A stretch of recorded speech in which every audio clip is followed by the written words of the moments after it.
Magandang araw sa lahat.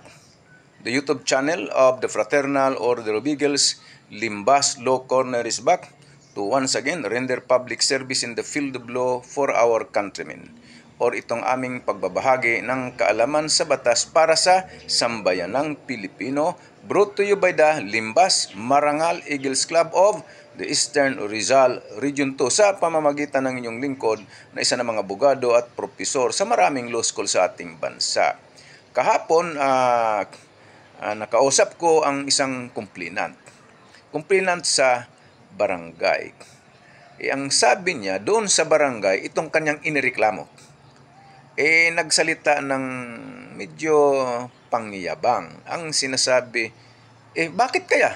Bakit naging kasong estafa at theft na yan?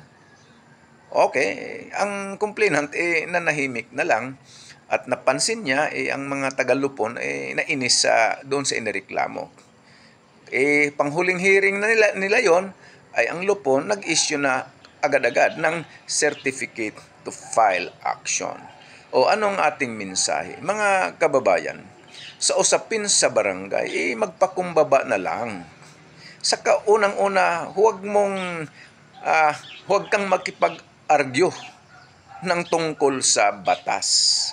Huwag mong sabihin, ba't naging theft na? Hindi yon Kasi hindi naman ang lupon ang magpasya kung ano ang batas na applicable sa pangyayari. Ang mahalaga ay kayo'y magkasundo at hindi na makarating pa sa piskalya and eventually sa hukuman ang usapin. Okay?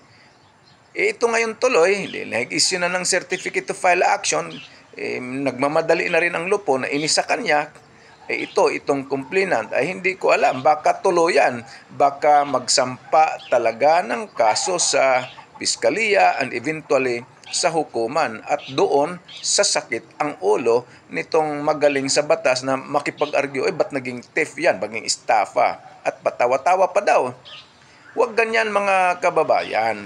Pag nasa barangay, magpakumbaba na para magkasundo at hindi na maging kasong maisampa sa piskalya kasi criminal case ito at eventually sa hukuman at mabawasan yung stress nyo sa buhay. Maraming salamat at sana nakapag serbisyo na naman muli sa larangan ng batas ang Limbas Marangal Eagles Club of the Eastern Rizal Region 2. Magandang araw sa lahat at maraming salamat.